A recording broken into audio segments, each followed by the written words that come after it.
The frost of Veneer 9 was unlike any cold Kale Soren had known.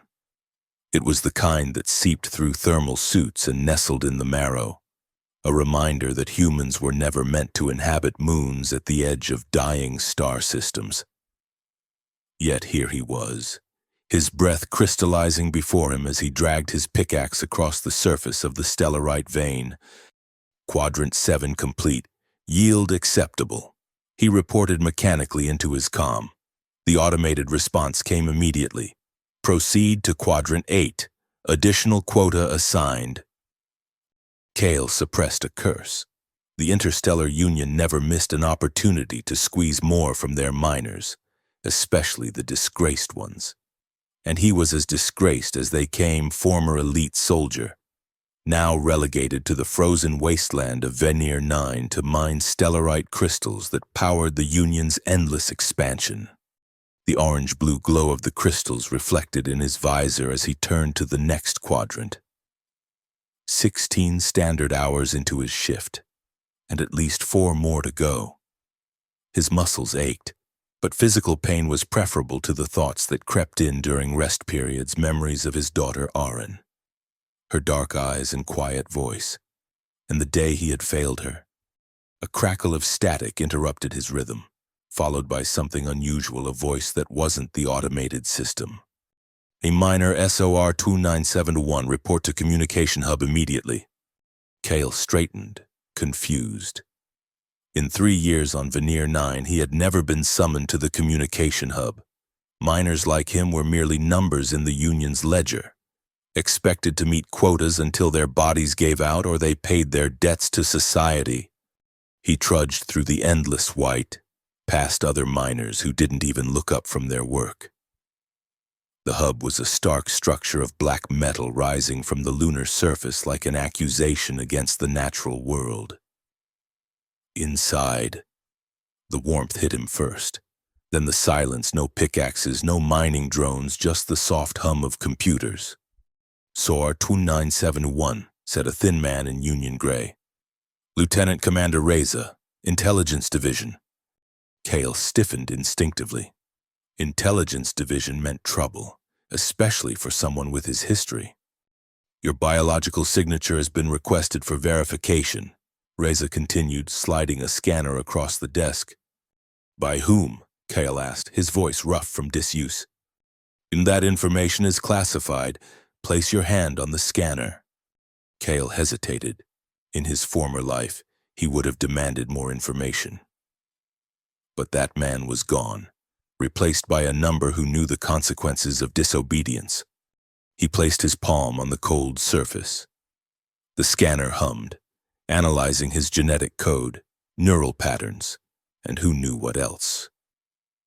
When it beeped in confirmation, Reza's eyebrows rose slightly. Interesting, he murmured, studying the screen. It seems you have an active blood bond signal. Kale's heart stuttered. That's impossible. Nevertheless, it's there, initiated approximately 72 hours ago from the Dwaran settlement on the far side of Veneer 9.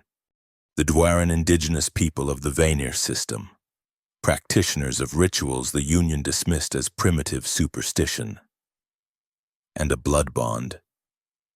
That could only mean one person. Arin, he whispered. Reza's eyes narrowed. The system shows your daughter was reported lost during the electromagnetic storm 3 years ago.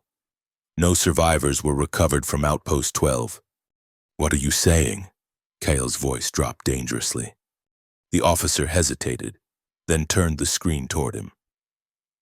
This came through the quantum channel 18 hours ago. It was flagged due to your restricted status. On the screen was a message, simple and devastating. Father, I lived, they left me, I dreamed you, come. The words hit Kale like physical blows. I lived. They left me. The Union had declared the outpost destroyed, all personnel lost. He had mourned Arin for 3 years, the guilt of their separation consuming him. And now this, a message that could only mean one thing: the Union had lied. They had abandoned survivors. This is clearly a mistake, Reza said, reaching to close the message. Perhaps a malfunction in the O. Kale's hand shot out, gripping the officer's wrist with enough force to make him wince. Show me the origin coordinates. You're overstepping, minor, Reza warned, but something in Kale's eyes made him reconsider. He tapped a few commands, bringing up a map of Veneer 9's far side, the side that faced away from the system's dying star, perpetually in shadow and avoided by Union personnel due to electromagnetic disturbances. A small dot pulsed at the edge of a region marked Restricted Zone Duaran Territory. The signal comes from within the temple complex, Reza said reluctantly. But it's impossible. No Union communication should function in that zone, and your daughter couldn't have survived the storm, let alone 3 years in that wasteland. Kale stared at the pulsing dot, memories flooding back. Aaron had always been special quiet, intuitive, with an empathy that seemed to transcend normal human connection. When she was small, she would wake from nightmares seconds before Kale himself jolted awake from identical dreams. The doctors had called it coincidence. The Duaran would have called it something else. I need transport to those coordinates, Kyle said. Reza laughed, a short, disbelieving sound. Absolutely not. You're a restricted minor serving penal time. Besides, that area is forbidden to Union personnel by treaty. She's my daughter. Your daughter is dead. SOAR 2971. This is clearly some kind of hoax or system error. Return to your assigned quadrant before I report this insubordination. Kale looked at the officer. Really looked at him for the first time, saw the comfortable weight he carried, the soft hands that had never held a weapon in actual combat, the absolute certainty that came from never having one's world shattered. You're right, Kyle said finally, removing his hand. My mistake. Reza relaxed visibly. Good. I'll have this anomaly investigated through proper channels. Dismissed. Kale nodded and turned to leave. 3 steps toward the door. He pivoted smoothly, the movement so fluid that Reza didn't register it until Kale's fist connected with his solar plexus. As the officer doubled over, gasping, Kale struck again, a precise blow to the temple that rendered him unconscious without causing permanent damage. Old instincts took over as he dragged Reza behind the desk, secured him with cord from the officer's own utility belt, and appropriated his access card. Years of discipline had dulled his combat reflexes, but some skills never truly faded. He moved quickly through the hub's systems, using Reza's credentials to access the transport bay. 3 minutes later, he was clearing the automated protocols on a small atmospheric shuttle, the kind used for maintenance on Veneer 9's communication arrays. As he initiated the launch sequence, an alarm began to wail throughout the complex. They had discovered Reza sooner than expected. Kyle accelerated the pre-launch, overriding safety protocols that would have delayed his departure. The shuttle lifted off, the sudden acceleration pressing him into the pilot's seat. Through the viewport, he could see security personnel emerging from the hub, weapons drawn but useless against the already airborne craft. He set course for the coordinates on the far side, pushing the shuttle to speeds it wasn't designed to maintain. The small craft shuddered as it cut through Veneer 9's thin atmosphere, ice crystals forming along the edges of the viewport. As the perpetually dark side of the moon came into view, the shuttle's systems began to falter. Warning lights flashed across the control panel, proximity alarms, navigation errors, communication failures. The electromagnetic disturbances that permeated this region were playing havoc with the Union technology. Kale switched to manual controls, relying on visual navigation and the coordinates he'd memorized.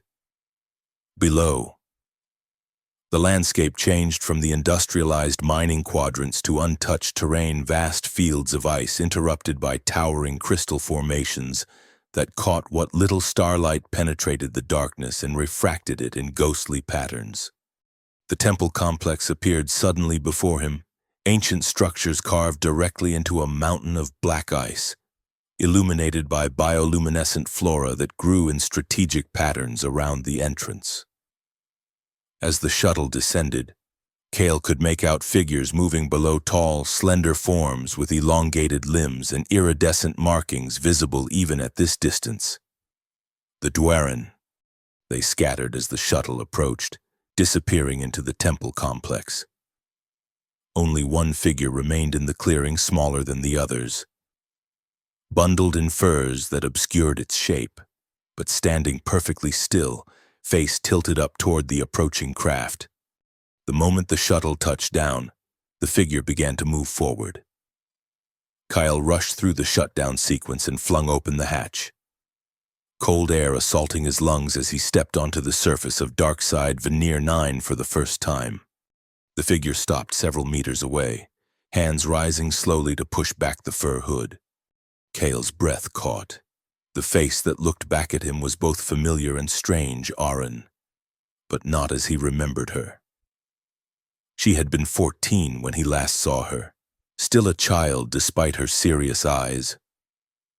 The young woman before him was taller, her face leaner, with intricate patterns traced in luminescent blue along her temples and cheekbones, Dwaren markings. But her eyes were the same, dark, intelligent, seeing too much. "Father," she said, her voice stronger than in his memories. He stepped forward, hands outstretched, but she raised her palm, stopping him. "Not yet," she said. "First, you must understand. Aaron, I thought you were dead. They told me everyone at Outpost 12 was lost in the storm." Her expression hardened. "They lied. When the storm hit, the evacuation protocols were clear all personnel to emergency shelters. But there weren't enough places. Commander Arctos ordered priority for essential personnel only." Cale felt cold that had nothing to do with Veneer 9's atmosphere. "Essential personnel. Scientists, officers, engineers." She looked away. "Not dependents. Not the daughter of a disgraced soldier serving mining time. They left you behind?" The words felt inadequate against the horror of what she was describing. "They left 17 of us behind. Children, mostly. A few lower-ranking staff. They said rescue shuttles would come after the storm." Her voice was eerily calm. "None came. How did you survive?" "At first, we didn't. 12 died in the first night when life support failed. 3 more in the following days from cold and radiation sickness." Her eyes met his, unflinching. "I was dying too, until the Dwaren found us." As if summoned by her words, tall figures emerged from the temple entrance, moving with the fluid grace that marked their species. Their skin gleamed with a faint blue luminescence, patterns shifting across their bodies like living circuitry. "They brought us here," Aaron continued. "Me and Elisa, the only survivors. They healed us through their rituals, blood bonding. They called it, Elisa didn't survive the process. Her body rejected it." A shadow passed over her face. "I accepted it." One of the Dwaren approached, towering over both humans. Its features were humanoid, but alien eyes too large, limbs too long, skin that seemed to ripple with inner light. When it spoke, the sound was like water over stones. "The child of your blood carries our gift now," it said to Cale. "She has learned our ways. She has called you through the blood bond, and you have answered. This was foretold." Cale looked from the alien to his daughter, struggling to process everything. "Aaron, what have they done to you?" "They saved me," she replied simply, "and taught me how to reach you. The blood bond allows connection across any distance. Father, I've been trying to establish it for years, but something was blocking it. Something in the Union's technology, 3 days ago, the barrier fell, just for a moment. I felt you then. I called to you. I didn't hear anything, Kyle said. Not with your ears. She touched her temple. Here, in dreams. And suddenly, Kale remembered 3 nights ago, waking with his heart pounding, convinced he had heard Aaron calling his name. He had dismissed it as the same nightmare that had haunted him for years. Why now? He asked. Why after all this time? Aaron's expression darkened. Because they're coming back. The Union. They've discovered something in the Veneer system, something valuable enough to break their treaty with the Dwaran. They're establishing a new orbital command center. Under Commander Arctos. The name sent a surge of rage through Kale. Arctos, the man who had left his daughter to die. How do you know this? In answer, Aaron turned and gestured toward the temple entrance. Come. There's something you need to see. Kale followed her into the temple, passing between towering Dwaran who watched him with unblinking eyes. The temperature dropped further as they descended into the mountain. But somehow the cold felt different here, not the bitter chill of Veneer 9's surface, but something older, more primordial. More. The passage opened into a vast chamber, its ceiling lost in shadows. The walls gleamed with the same crystalline formations Kale had seen outside, but here they were arranged in intricate patterns that seemed to pulse with inner light. In the center of the chamber stood what appeared to be the wreckage of a Union vessel, a scout ship, its hull torn open and partially embedded in the ice. This crashed during the storm, Aaron explained. The Dwaran brought it here. Inside was something the Union doesn't want anyone to know about. She approached the wreckage and placed her hand against a panel. The surface responded to her touch, lighting up with Union insignia before revealing a screen filled with data. This is Echo, she said. An AI system developed to analyze strategic value of new territories. The Union was using it to assess Veneer 9 before the storm hit. From the damaged console, a voice emerged, synthetic but with an unsettling organic quality. User Aaron Soren recognized. Blood bond signature confirmed. Access granted. Kale approached cautiously. What is this thing? Evolutionary computational heuristic organism, the voice answered. Echo, for efficiency. I was tasked with evaluating the Veneer system for resource extraction phase 2. What did you find? Kale asked. In the indigenous species designate Dwaran, have developed symbiotic relationship with crystalline formations throughout Veneer 9. These formations channel electromagnetic energy in patterns consistent with advanced quantum computing.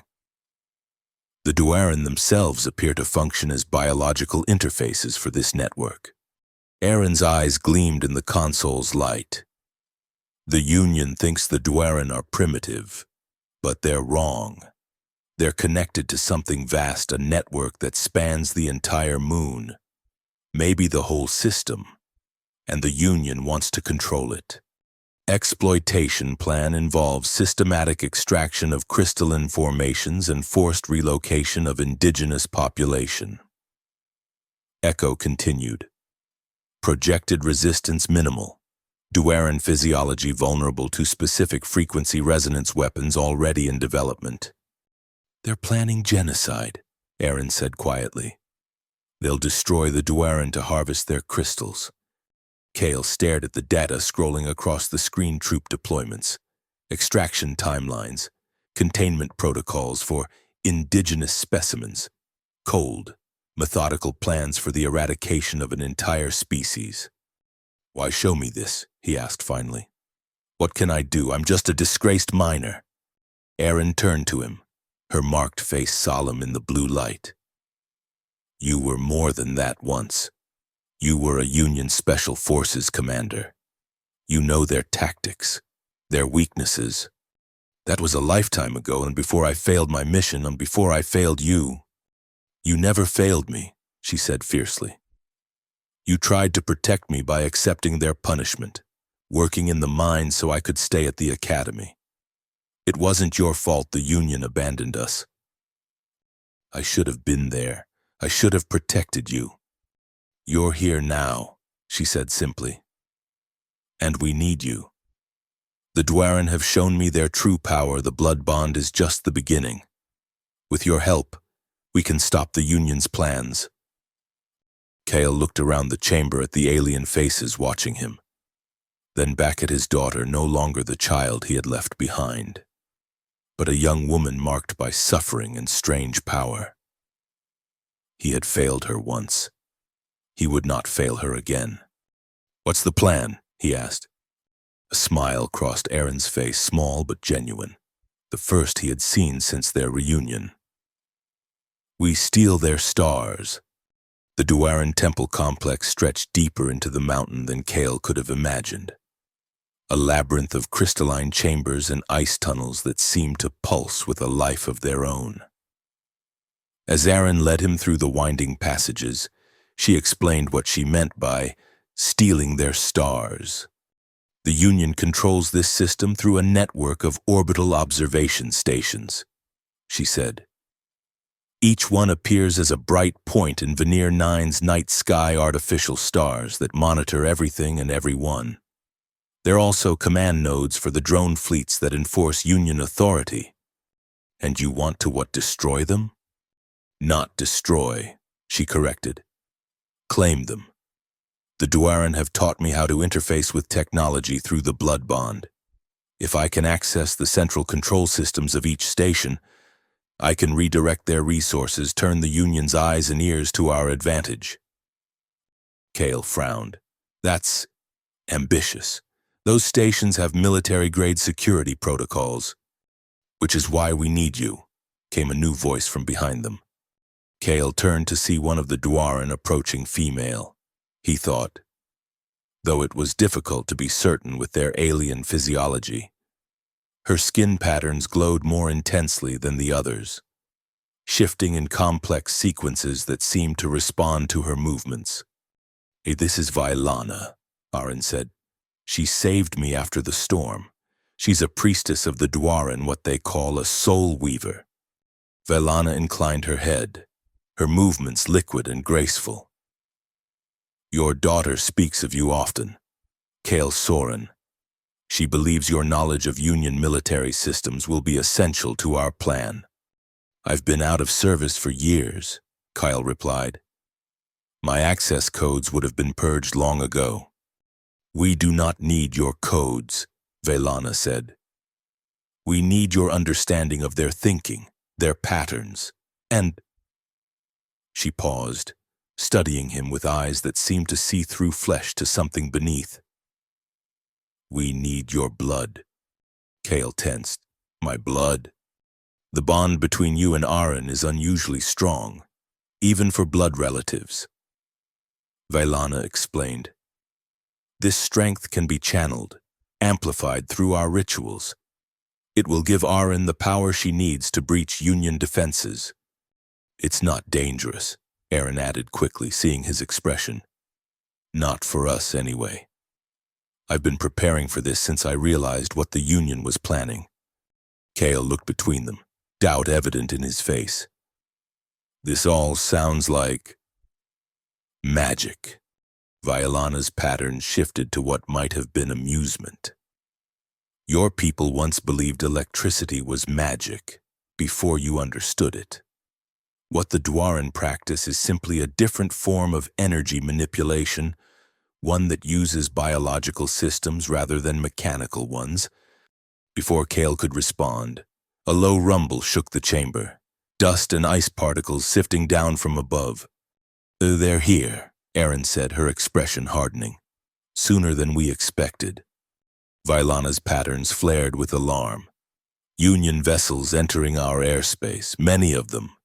Kale's military instincts kicked in immediately. "How many? What type?" "Scout drones primarily," she replied. "Searching patterns, they must have tracked your shuttle." Cursing under his breath, Kyle turned to Aaron. "We need to move. Now. Is there another way out of here?" She nodded. "The crystal caves connect to a network of tunnels that run throughout the dark side. We can use them to reach the first observation station. And my shuttle? Leave it, Velana said. They will focus their search there while we escape. As if to emphasize her point, another rumble shook the complex, this one stronger than before. Distant sounds of energy weapons discharging echoed through the tunnels. They're attacking the temple, Aaron said, her voice tight with anger. They wouldn't dare if they knew what was housed here. All the more reason to move, Kyle urged. Lead the way. Aaron took them deeper into the complex, through chambers where massive crystal formations created natural bridges over seemingly bottomless chasms. The Dwaran moved alongside them, their bioluminescent skin providing enough light to navigate by. Other Dwaran they passed were gathering sacred objects, preparing to evacuate deeper into the tunnel network. The blood bond ritual, Kyle said as they hurried through a particularly narrow passage. How soon can we do it? You've changed your mind? Aaron asked, glancing back at him. If what you've told me is true, we don't have the luxury of time for me to be skeptical. The Union is already here, which means Arctos knows something is happening. We need every advantage we can get. Violana, moving gracefully despite the confined space, nodded approvingly. We will perform the ritual at the Nexus, a chamber where the crystal network is strongest. It lies on our path to the first observation station. The sounds of pursuit faded as they descended deeper. But Kale knew it was only a matter of time before Union forces deployed more sophisticated tracking methods. Their escape window was rapidly closing. After what seemed like hours of navigating the labyrinthine tunnels, they emerged into a chamber unlike any Kale had seen before. The Nexus was a perfect sphere hollowed from the heart of the mountain, its walls covered entirely in crystals that pulsed with blue-white light. In the center floated a larger crystal formation that rotated slowly, seemingly suspended in mid-air. The heart of Veneer 9, Velana said reverently. The focal point of all crystal networks on this moon. Dwaran were already gathered in a circle around the floating crystal, their patterns synchronized in complex, flowing sequences. They parted silently as Velana led Kale and Aaron toward the center. What do I need to do? Kyle asked, eyeing the floating crystal warily. Stand there. Velana indicated a spot directly beneath the rotating formation. Aaron will join you. The ritual itself is simple, but what you experience may be intense. Kale took his position, and Aaron stepped in front of him, her back to his chest, both of them facing the assembled Dwaran. Velana approached with what appeared to be a ceremonial blade, its edge crystalline, its handle made from the same iridescent material as Dwaran adornments. Your hands, she instructed. Kale extended his right hand, palm up. Aaron did the same with her left, with movements too quick to follow. Velana drew the blade across both their palms, a shallow cut that nevertheless drew blood immediately. Press your wounds together, she directed, and look up at the crystal. As their bloodied palms met, Kale felt an immediate jolt like static electricity, but deeper, resonating in his bones. Aaron gasped, her fingers tightening around his. Above them, the floating crystal began to spin faster, its light intensifying until it was almost painful to look at. The Dwaran started a low, harmonic chant that seemed to vibrate the very air around them. And then the world dissolved. Kale found himself floating in a void filled with points of light stars, but unlike any constellation he had ever seen. They pulsed and shifted, forming patterns that felt somehow meaningful, though he couldn't have explained why.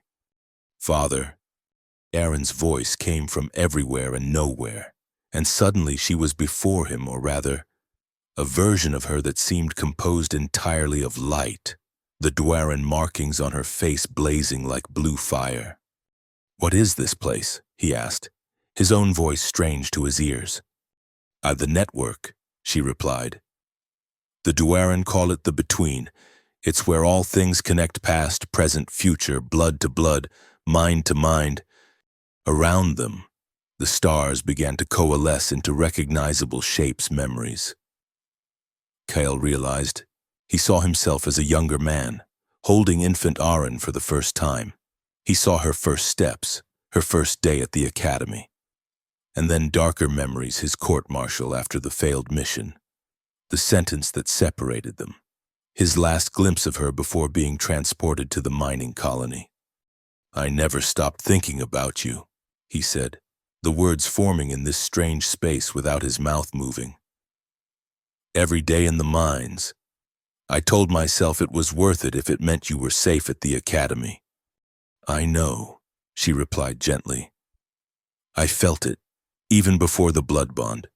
That's why I never gave up trying to reach you, even when the Dwaran said it might be impossible across such distance." New images formed around them, Aaron's memories this time. The terror of the electromagnetic storm as it overwhelmed Outpost 12's shields. The cold realization that the evacuation shuttles were leaving without her and the other children. The days of hunger and fear as life support systems failed one by one. And then the Dwaran finding them, bringing them to the temple.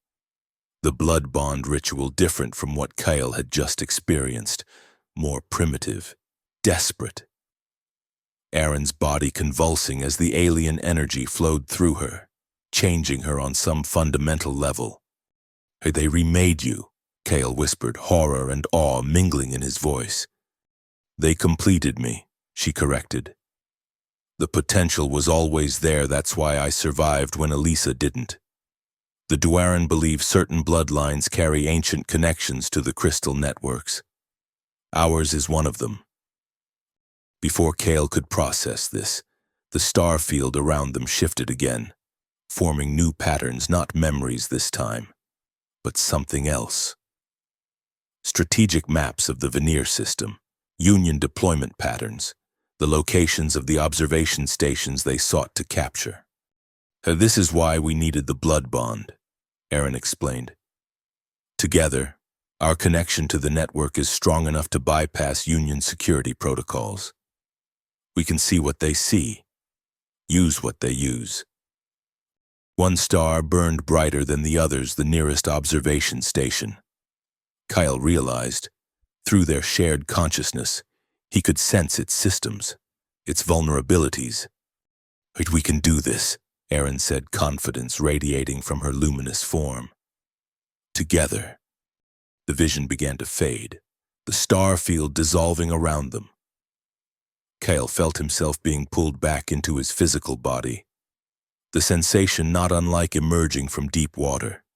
He gasped as awareness returned, finding himself still standing in the Nexus chamber. Aaron's hand clasped in his. The floating crystal had returned to its slower rotation, though it glowed more intensely than before. Around them, the Dwaran had fallen silent, watching expectantly. Velana approached, her patterns shifting in what Kale now recognized as satisfaction.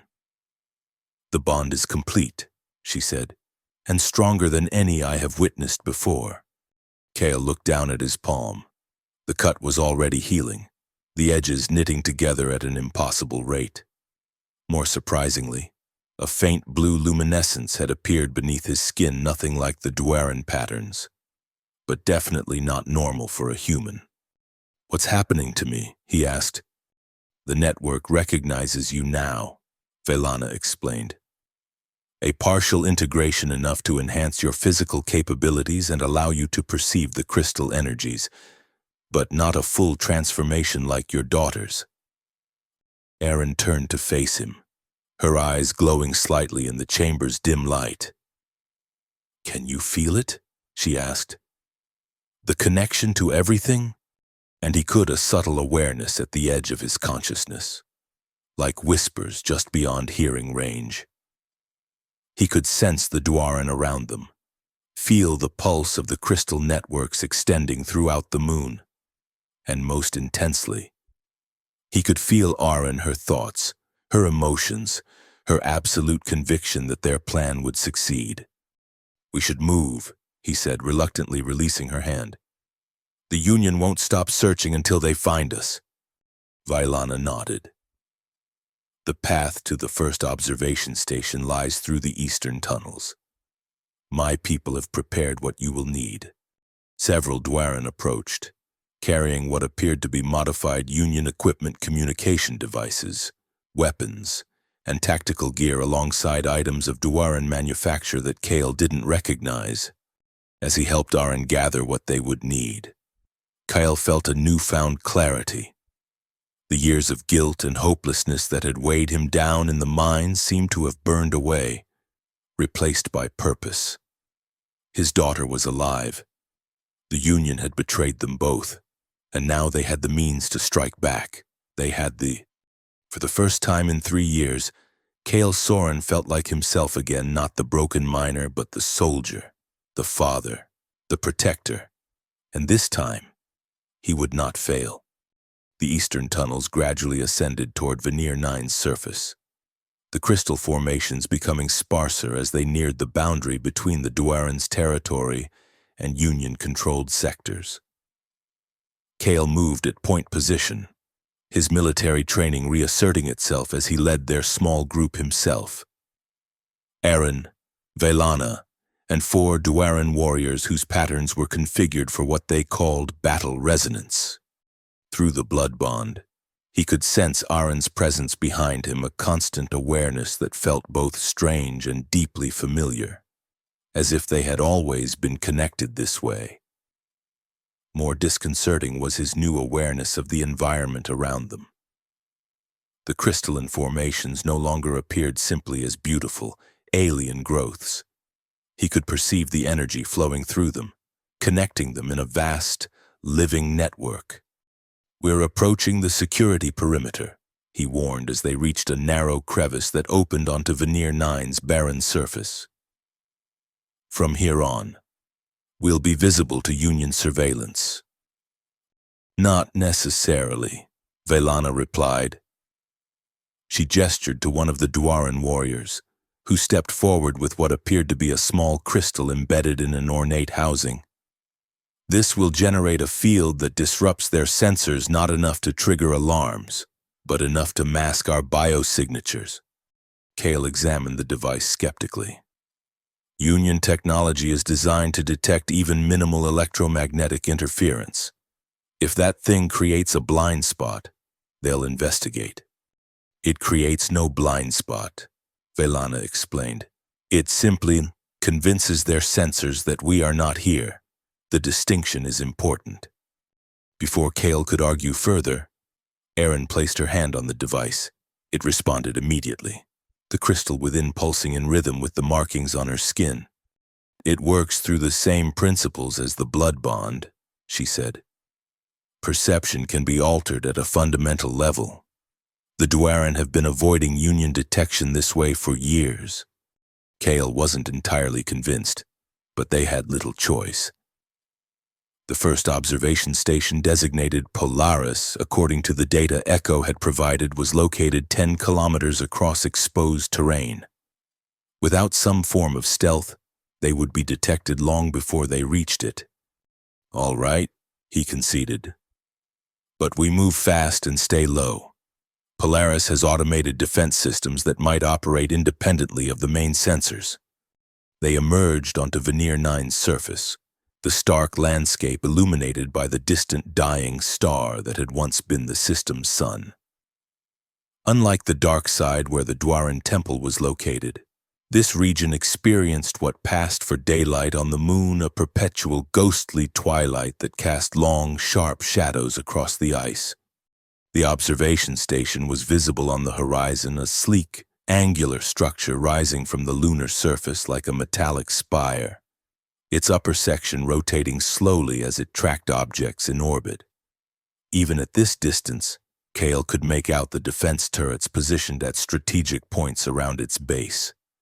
"According to Echo's data, Polaris has a standard complement of 20 personnel," he said as they moved across the barren terrain. "Mostly technicians, with a small security detail. The real threat is the automated systems." "What about the other stations?" Aaron asked. Will they respond if Polaris goes dark? Eventually. But there's a communication delay built into the network, a security measure to prevent cascade failures during solar flares. If we work quickly, we should have at least an hour before the other stations realize something's wrong.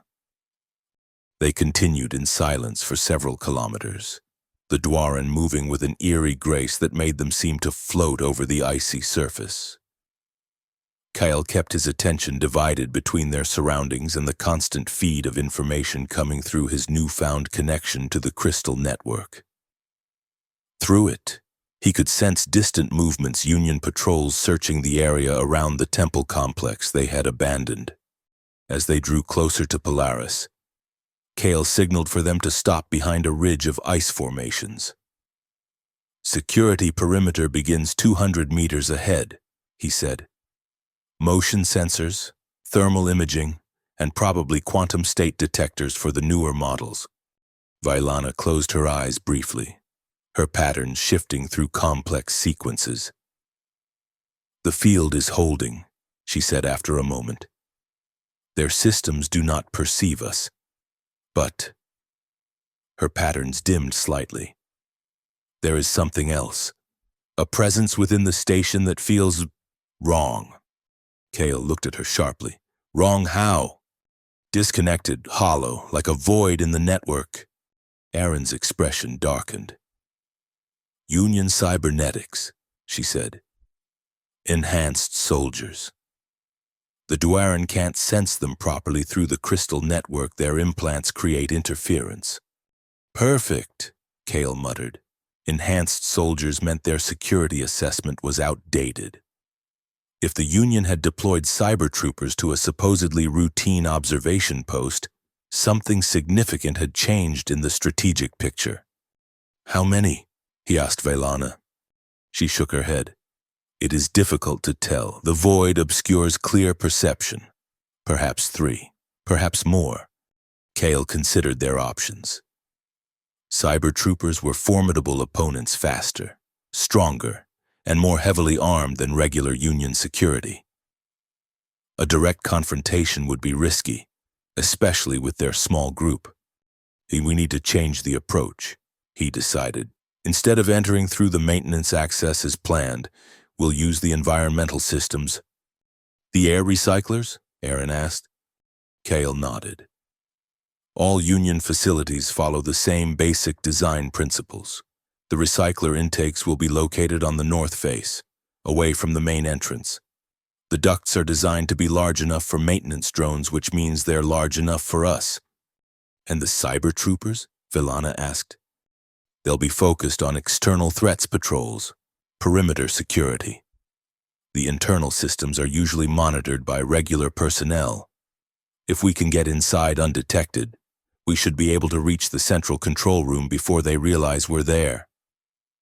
They circled around to approach the station from the north, keeping low and using the natural formations for cover.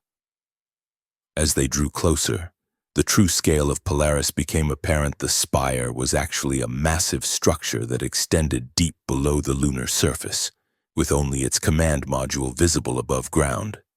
The air recycler intakes were exactly where Kyle had predicted, a series of large vents set into the station's outer hull, protected by security fields that shimmered faintly in the twilight. "Hey, those fields will fry anything that tries to pass through them," Kyle warned. Aaron stepped forward, studying the security field with an expression of intense concentration. "I can feel its pattern," she said softly. "It's connected to the station's main power grid. There," she pointed to a junction box partially buried in the ice nearby. One of the Dwaran warriors moved toward it, placing a crystalline device similar to the one generating their stealth field against its surface. For a moment, nothing happened. Then the security fields around the vents flickered and died. "How long?" Kyle asked. 2 minutes before the automated diagnostics register the failure," Aaron replied. "After that, they'll send maintenance drones to investigate. Then we move now." Kale led the way, removing the vent cover with practiced efficiency and sliding into the recycler duct. The others followed, the Duaran folding their long limbs with surprising flexibility to fit into the confined space. The ducts were larger than Kale had hoped, designed not just for maintenance drones but for the occasional human technician as well. They moved quickly through the network of passages, guided by Aron's strange new sense for the station's layout. "Light central control is 3 levels down," she whispered. "I can feel the data flows converging there." They descended through vertical shafts, using handholds meant for maintenance equipment. The Duaran moved with graceful precision despite the alien environment, their bioluminescence dimmed to minimal levels to avoid detection. As they neared the central control level, Kale felt a prickling sensation at the base of his skull, a warning from the blood bond. He signaled for the group to halt, straining his enhanced senses. Footsteps below, heavy, mechanical, the distinctive whir of cybernetic joints. "Trooper," he mouthed silently to the others. Velana closed her eyes, her patterns shifting to a configuration Kale hadn't seen before.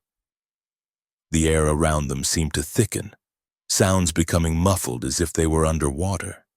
The cyber trooper passed directly beneath the duct where they were hidden, its augmented form visible through the grating, a Union soldier whose humanity had been sacrificed for combat efficiency.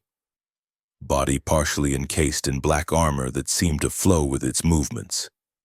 Its head turned mechanically from side to side, scanning the corridor with eyes that had been replaced by multi-spectrum sensors. For a terrible moment, those sensors paused, aimed directly at the duct. Kale held his breath, feeling Aron's fear through their bond even as she maintained perfect physical stillness. Then the trooper moved on, continuing its patrol down the corridor. Velana released whatever technique she had been using, her patterns returning to their normal configuration. "Perception field," she explained in a whisper. "It cannot be maintained for long." They waited until the sound of the cyber trooper's footsteps had faded completely before continuing their descent. Eventually, they reached a junction where the maintenance ducts opened into a small access corridor used by the station's technical staff. Kale exited first, checking that the corridor was clear before signaling the others to follow. According to the mental map he was receiving through his connection with Aron, the central control room was just around the corner, the heart of Polaris, where all the station's systems were monitored and directed. "How many inside?" he asked Aron quietly. She closed her eyes, focusing on the sensations coming through the crystal network. 4 humans. No cyber troopers. They're relaxed, not expecting trouble. Kale nodded. "Standard protocol. The control room staff rely on perimeter security. They're not combat personnel." He turned to the Duaran warriors. "We need them alive and unharmed. Understood?"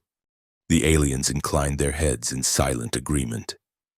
Velana produced another crystalline device from her robes, this one smaller, designed to fit in the palm of her hand. "This will temporarily disrupt their neural functions," she explained. "Like sleep, but faster. They will recover with no lasting effects." "How long will it last?" "Long enough for what we must do." Kale took the device, examining it briefly before handing it back. "You deploy it. I'll create the distraction." He removed his outer garments, revealing the miner's uniform he still wore underneath. With a few adjustments, he could pass for a technician at least long enough to get through the door. "When I give the signal, be ready to move," he told the others before straightening his posture and walking purposefully toward the control room entrance.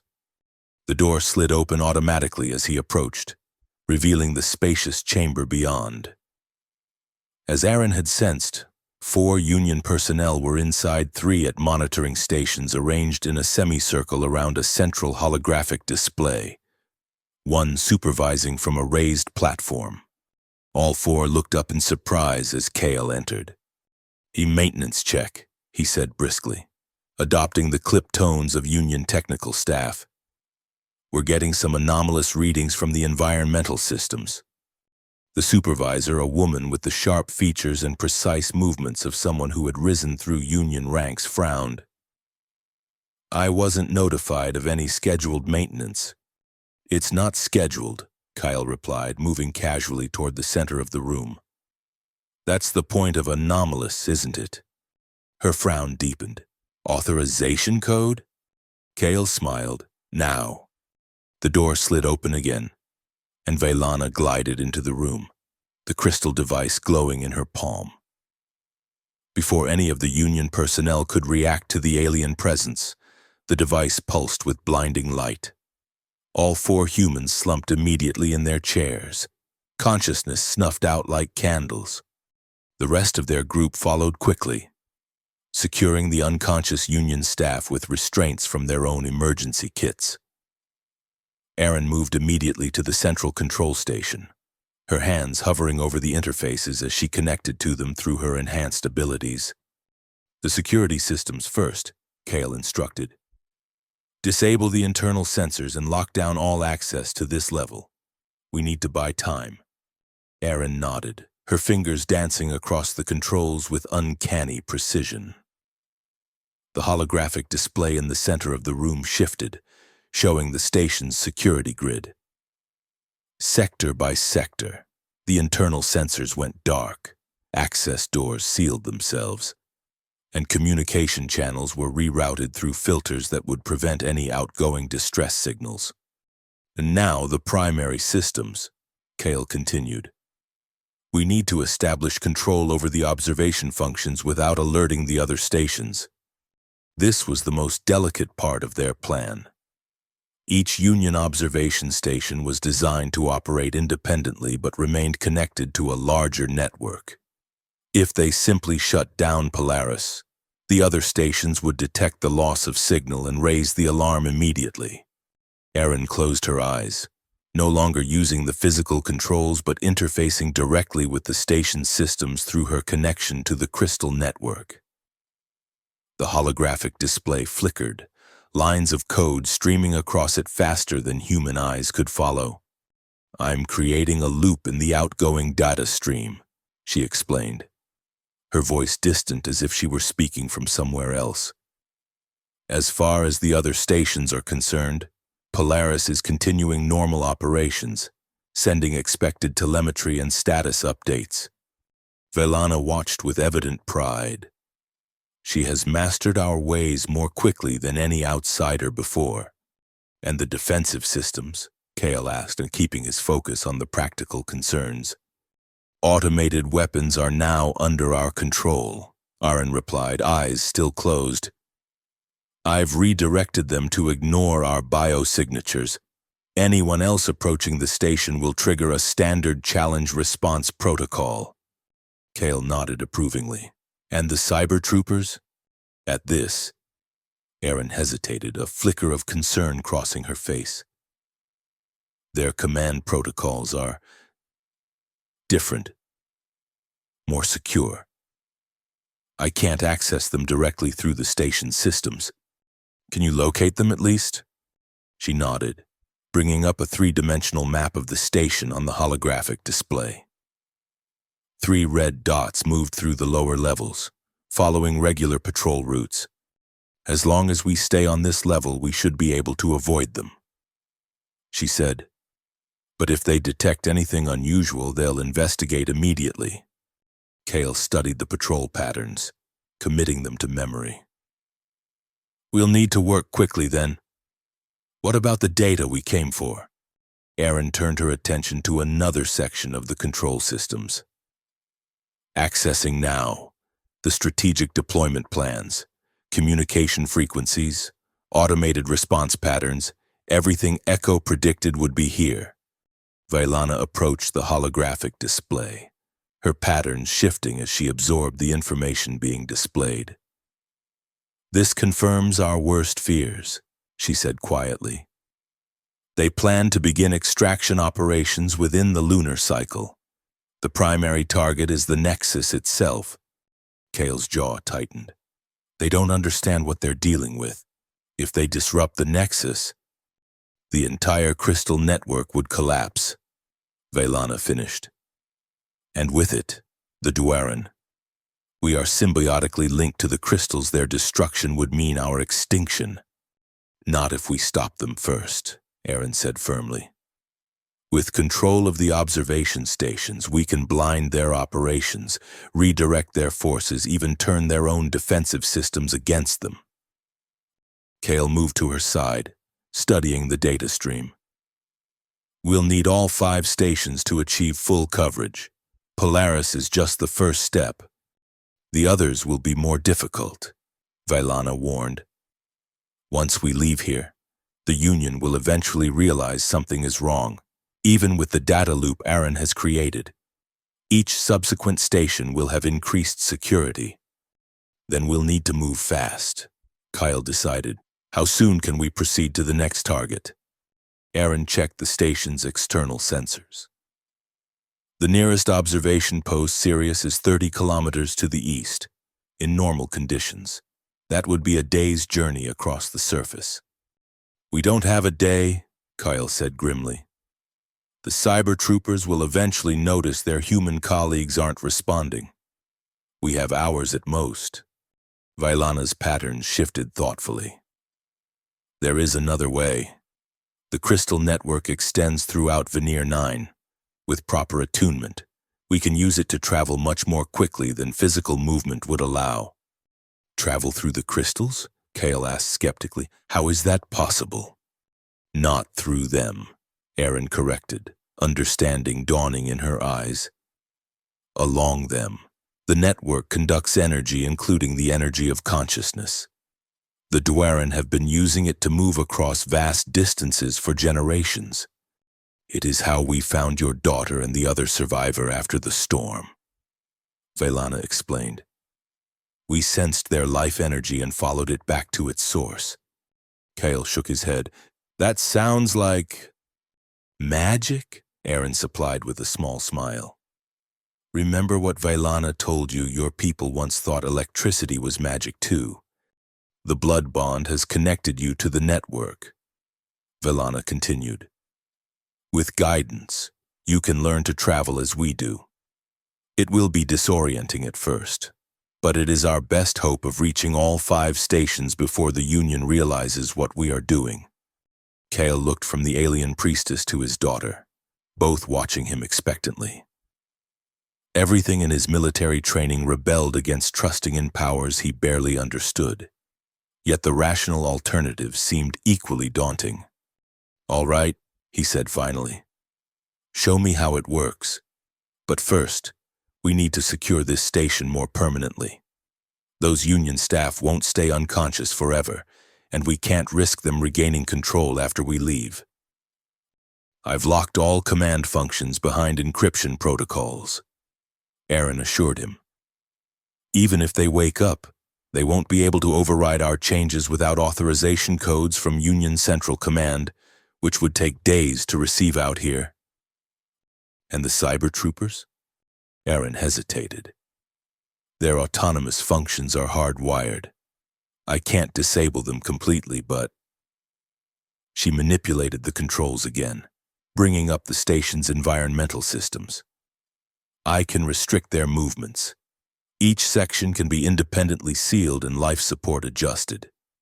If we create a pattern of atmospheric pressure differentials, we can herd them away from critical areas, Kale finished, impressed by her tactical thinking. Good. Do it. As Aaron implemented the changes, Kale turned to Vailana. This crystal travel, what do I need to know? The Dwaran priestess regarded him solemnly. It is not your physical body that travels, but your essence, what you might call consciousness or soul. Your body will remain here, in a state similar to deep meditation. Your daughter will guide you through the network to your destination, where you will re-emerge. And if something goes wrong during this travel, then your consciousness may become lost within the network. She replied simply. But the blood bond should prevent this. Your connection to Aaron will serve as an anchor, drawing you back to your physical form if you begin to drift. Kale absorbed this, the soldier in him cataloging risks and contingencies even as the father in him worried about what all this was doing to Aaron. The markings on her skin seemed more pronounced now, the alien energy visibly flowing through her human body. "Is this hurting her?" he asked Vailana quietly, while Aaron remained focused on the control systems. "All this power she's channeling, what is it doing to her?" Vailana's patterns shifted in what might have been sympathy. "The integration is not without cost," she admitted. "But your daughter's spirit is strong. She has adapted to the crystal energies better than we anticipated. The danger comes not from using these abilities, but from using them too much, too quickly. And how much is too much?" "That," Vailana said, "what is what we are about to discover." Before Kale could respond, alarms suddenly blared throughout the control room, not the station's normal alert system, but a harsh, mechanical sound that sent chills down his spine. "Cybertrooper override protocols," he recognized immediately. "They've detected the lockdown." Aaron's hands flew across the controls. "They're attempting to access the command systems directly. I can block them temporarily, but their hardware interfaces can bypass most software security." On the holographic display, the 3 red dots representing the Cybertroopers converged, moving rapidly toward the central lift shaft. "How long until they reach this level?" Kale demanded. "Minutes," Aaron replied tensely. 5, maybe less." Kale made a quick decision. "Change of plans. We leave now, all of us. If the Cybertroopers regain control of this station, everything we've done will be for nothing." "But the crystal travel requires preparation," Vailana protested. "Attunement, focusing of energies." "No time," Kyle cut her off. "We do it now, or we fight Cybertroopers with weapons that probably won't even scratch their armor. Which do you prefer?" The Dwaran priestess's patterns flashed with what might have been resignation. "Very well, but the journey will be more turbulent than I would wish for your first experience." "Story of my life," Kale muttered. "Aaron, lock down everything you can, then join us. We need to find a crystal large enough to serve as a conduit." There," one of the Dwaran warriors indicated. Pointing to a decorative element in the control room's architecture, a large crystalline formation embedded in the far wall, similar to those found throughout Veneer 9, but refined, polished to Union aesthetic standards. "They build with our sacred materials without understanding their purpose," Vailana said, a note of sadness in her voice. "This will serve." The group gathered around the crystal formation as Aaron completed her work at the control station. The alarms continued to blare, and through the security feed, they could see the Cybertroopers forcing their way through the locked barriers, moving inexorably closer to their position. "What do we do?" Kyle asked as Aaron joined them. "Form a circle," Vailana instructed. "Join hands, physical contact strengthens the connection." They did as she directed, the humans and Dwaran forming a linked chain around the crystal. Vailana began to chant in the flowing language of her people, her patterns accelerating into complex, hypnotic sequences. The other Dwaran joined the chant, their voices blending in harmonies that seemed to resonate with the crystal itself. Kale felt Aaron's hand tighten around his as the crystal began to glow, pulsing in rhythm with the chant. Through their blood bond, he could sense her excitement and fear mingling. She had done this before, but never with so little preparation, never under such pressure. Focus on the destination. Vailana's voice echoed strangely, seeming to come from within the crystal rather than from her physical form. See it in your mind. Feel it through the network. Kale tried to visualize the next observation station, serious though he had never seen it except in strategic briefings long ago. To his surprise, a clear image formed in his mind, not from his own memories, but from Aaron's consciousness flowing into his through their bond. The crystal's glow intensified, expanding outward to envelop their circle. Kale's perception began to shift, the physical room fading around him as another reality imposed itself, a lattice of light extending in all directions, pulsing with energy and information. The last thing he saw before his consciousness fully separated from his body was the control room door sliding open. A cyber trooper's armored form silhouetted against the light from the corridor. Then he was falling or flying through a tunnel of crystalline light. Aaron's presence beside him the only constant in a kaleidoscope of shifting perceptions. The network surrounded them, vast beyond comprehension, ancient beyond measure. Through it, Kale could sense the entirety of Veneer 9, every crystal formation, every Dwaran life force, every pulse of energy from the dying star that had once nurtured this system. And something else, something vast and patient, watching from the depths of the network. A consciousness so alien that even the Dwaran seemed human by comparison. It regarded the travelers with quiet interest, neither helping nor hindering their passage. "What is that?" Kale tried to ask, though he had no physical voice in this state. "The Oversoul." Aaron's thoughts answered him. The Dwaran believe it's the collective consciousness of their ancestors, preserved within the crystal network. Others think it might be something that was here long before the Dwaran evolved, maybe even before Veneer's star was born. Before Kale could process this, their journey abruptly ended. The tunnel of light collapsed around them, and sensation returned with shocking suddenness, cold air in his lungs. Solid ground beneath his feet, the distant hum of machinery. He staggered, would have fallen if not for Aaron's supporting hand. They were standing in what appeared to be a maintenance corridor, surrounded by pipes and conduits. The Dwaran materialized beside them, seemingly unaffected by the disorienting transition. "Sirius Station," Vaylana confirmed, her patterns shifting as she oriented herself. "We have arrived safely." Kale took a moment to steady himself, fighting off the vertigo that threatened to overwhelm him.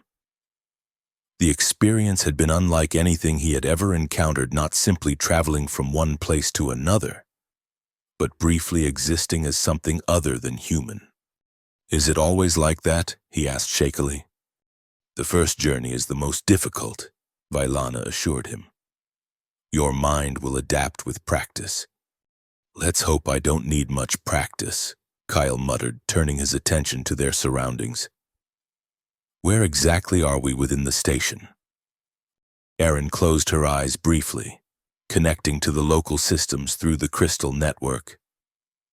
"Lower maintenance level," she reported. 2 levels below the central control room. Security presence is minimal. They're not expecting intruders to appear inside their perimeter." "Advantage us," Kale nodded. "What about cyber troopers?" "I'm not detecting the same void signatures we encountered at Polaris." She replied, "This station may not have enhanced security yet." "Small mercies," Kyle said. "Let's move quickly before they have time to process whatever happened back at Polaris." They proceeded through the maintenance corridors, avoiding the few technicians they encountered by timing their movements carefully. Sirius was larger than Polaris, with more personnel, but the increased size worked in their favor, providing more hiding places and making it less likely that strangers would be immediately noticed. As they neared the central control level, Kyle felt a flicker of unease through his blood bond with Aaron. He glanced at her questioningly. "Something's wrong," she whispered. "The data patterns here are different, more complex." "Different how?" "It's like," she struggled for words, "like the system is thinking for itself, adapting." Vaylana's patterns dimmed with concern. "An artificial intelligence?" "More sophisticated than standard Union systems," Aaron confirmed. "Maybe even more advanced than Echo." Kale frowned. The presence of advanced AI security would complicate their plan significantly. Can you still interface with it? I think so, but it will be more challenging. It might detect my intrusion more quickly. Then we need a different approach. Kale decided, instead of trying to take control subtly, we go with overwhelming force, a surge of crystal energy through their systems that temporarily paralyzes everything electronic. An electromagnetic pulse, Aaron asked. Something like that, but channeled through the crystal network so it only affects the station's command functions, not life support or structural integrity. Velana considered this. It is possible. The Dwaran have used similar techniques to defend against Union drones, but generating a pulse of sufficient strength will require significant energy, more than we can safely channel through Aaron alone. What about all of us together? Kale suggested. The blood bond connects me to Aaron, and through her to the crystal network. If the Dwaran add their natural abilities, a collective channeling. Velana nodded slowly. It has been attempted only rarely and never with humans participating. The risk is considerable. Greater than the risk of failure, Kale challenged. If we can't secure these observation stations, the Union will proceed with their extraction plan. The Dwaran will be destroyed, and the crystal network with them. Vailana's pattern shifted through complex sequences as she consulted silently with the other Dwaran. Finally, she nodded. We will attempt it, but we must reach the central crystal first, the focal point of this station's connection to the network. Where would that be? Kyle asked. The control room, Aaron answered immediately. The primary crystal will be there, like it was at Polaris, probably disguised as a decorative element. They continued their cautious progress through the station, eventually reaching a service corridor that ran parallel to the main access route for the control center. Through a small observation port, they could see the control room itself, larger than the one at Polaris, with at least a dozen Union personnel monitoring various systems. More than I expected, Kale murmured, and no way to take them all by surprise. We don't need to, Aaron replied. If we can generate the energy pulse from here, it will incapacitate their systems regardless of where we are. Can you see the crystal from here? Aaron studied the control room layout. There, she pointed to a large, seemingly ornamental formation set into the ceiling of the chamber. That's not just decoration. It's a conduit for the station's primary power distribution. Perfect, Kale said. If we can channel our energy through that, it should affect every system connected to the power grid. Vailana directed the Dwaran warriors to form a small circle, creating a space in the center for Kale and Aaron. The process is similar to the travel ritual, but instead of moving our consciousness, we will project energy outward. Your blood bond will serve as the focus. Kyle and Aaron took their positions in the center of the circle, facing each other this time rather than standing side by side. Vailana instructed them to place their palms together, the same hands that had been cut during the original bonding ritual, the faint blue luminescence beneath their skin pulsing in unison. Clear your minds, Vailana instructed. Feel the connection between you, then extend it outward to the crystal in the control room. Visualize the energy flowing from you, through the crystal, into the station's systems. The Dwaran began their harmonic chant again, quieter this time to avoid detection, but no less powerful.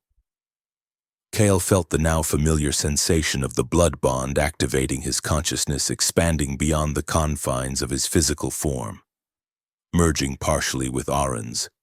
Through their shared perception, he could sense the crystal in the control room, feel its connection to the larger network that spanned Veneer 9.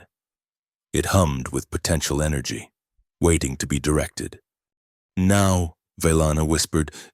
Kale and Aaron focused their combined will on the crystal, channeling the energy that flowed through the blood bond. The Duerans' chant intensified, their patterns accelerating to near-blinding speeds as they added their own power to the humans' effort. For a moment, nothing seemed to happen. Then Kale felt a sudden rush of energy leaving him, flowing through the connection to the crystal. The ornamental formation in the control room flared with blinding light, causing the Union personnel to look up in alarm. Before any of them could react, every electronic system in the room sparked simultaneously. Displays flickered and died, control interfaces went dark, and the overhead lighting failed, plunging the room into darkness except for the still glowing crystal. The Union staff stumbled about in confusion, some reaching for emergency protocols, others simply trying to understand what had happened. None of them noticed the small group slipping into the room from the service corridor. How long will the systems be down? Kale asked quietly as they moved through the darkened control room. Minutes at most, Aaron replied. We need to work quickly. She approached the central command console, which was beginning to show signs of reactivation as backup systems came online. Placing her hands on the interface, she closed her eyes and connected directly to the station's AI. Kale could feel her struggle through their bond, the artificial intelligence resisting her intrusion, adapting its defenses in real time. But the initial energy pulse had disrupted its operations enough to give Aaron an advantage. I'm in, she said after a tense moment. Establishing control protocols now. The Dueran warriors positioned themselves around the perimeter of the control room, using their perception-altering abilities to remain unnoticed by the disoriented Union personnel. Velana stayed close to Aaron, her patterns providing additional support for the young woman's efforts. Security override complete, Aaron reported as displays began to reactivate, now showing data streams that reflected her commands rather than Union protocols. Observation systems under our control, defense network redirected. And the AI? Kyle asked. Contained, for now. I've isolated it within a recursive loop of its own security protocols. It's still trying to break free, but it will take time. Kale nodded approvingly. Set up the same data loop we established at Polaris, make the other stations think everything here is normal. Already done, Aaron confirmed. As far as the Union network is concerned, Sirius is operating according to standard parameters. Unlike at Polaris, they didn't attempt to subdue the Union personnel.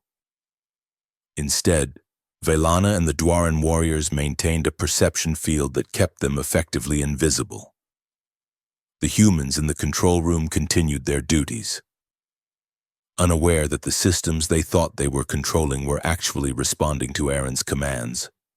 2 down, 3 to go, Kale said with grim satisfaction. Which station next? Aaron consulted the network data. Rigel is closest but more heavily defended. Vega has lighter security but is further away. Antares is the most distant but also the most critical. It serves as the primary uplink to Union command. We'll need all of them eventually, Kale reasoned. Let's continue with the closest first, Rigel. The faster we move, the less time the Union has to realize what's happening. They retreated to a maintenance alcove, out of sight of the control room staff. The energy expenditure from the pulse had left both Kale and Aaron drained, their connection to the crystal network temporarily weakened. We should rest briefly before attempting another crystal journey, Velana advised. Especially you, Aaron. Channeling so much energy in such a short time is dangerous for one still learning our ways. Kale looked at his daughter with concern, noticing the strain evident in her face. The blue markings on her skin seemed to have faded slightly, and there was a tremor in her hands that hadn't been there before. She's right, he said. We take a short break, recover our strength. Aaron shook her head stubbornly. We can't afford to wait. If the Union realizes what we're doing, they'll respond with overwhelming force. Kyle finished. I know, but if you collapse from exhaustion, We lose our most important advantage. 20 minutes, no more. Then we continue. Reluctantly, Aaron agreed. The Duaran produced small crystals from their robes, energy sources of some kind that they placed in the human's hands. The crystals pulsed with a gentle light, and Kale felt strength flowing back into his tired muscles. The connection to the network strengthening once more. As they rested, Kale's thoughts turned to what would happen after they secured the observation stations. Taking control of the Union's eyes and ears in the Vanir system was only the first step. Eventually, they would need to confront the true threat, Commander Arctos, and whatever forces he was bringing to implement the extraction plan. "What do you know about Arctos?" he asked Aaron quietly. "From your time at Outpost 12, a shadow crossed her face at the mention of the name. He was cold, efficient, the kind of officer the Union promotes because they follow orders without question. When the storm hit and the evacuation order came, he didn't hesitate to leave people behind. No regret, no emotion at all. He was always like that," Kale said grimly.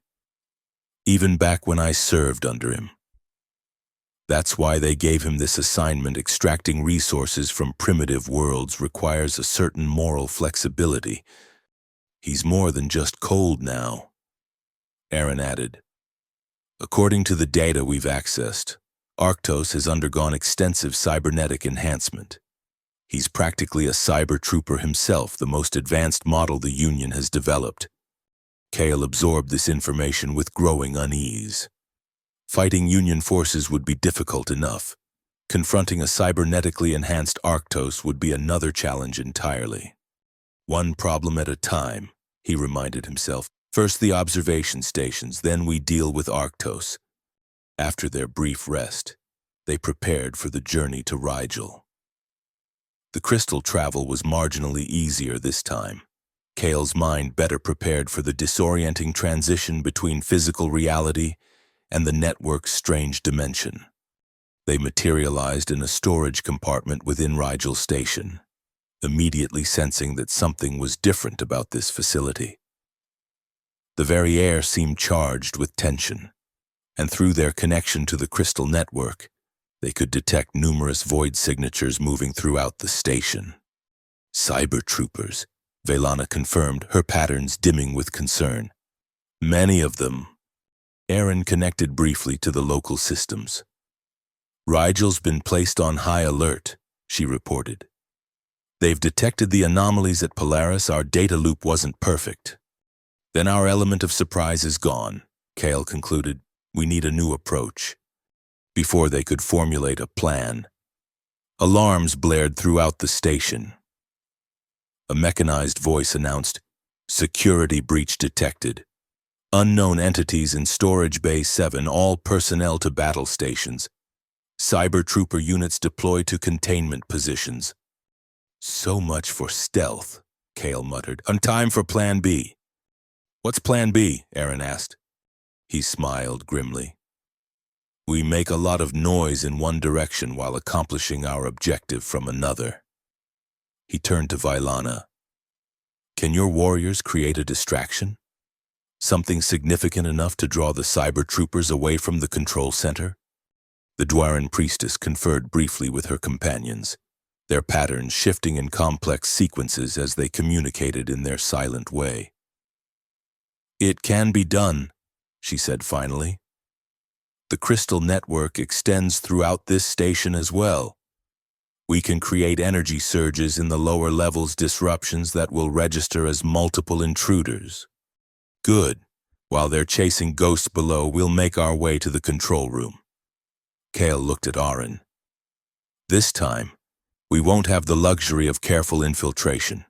We'll need to move fast and hit hard." "I can do it," she assured him. Though Kale could sense her fatigue through their bond, the repeated use of her abilities was taking a toll, despite the restorative properties of the Dwaran crystals. "Stay close to me," he instructed. "Vailana, have your warriors begin their distraction in 2 minutes.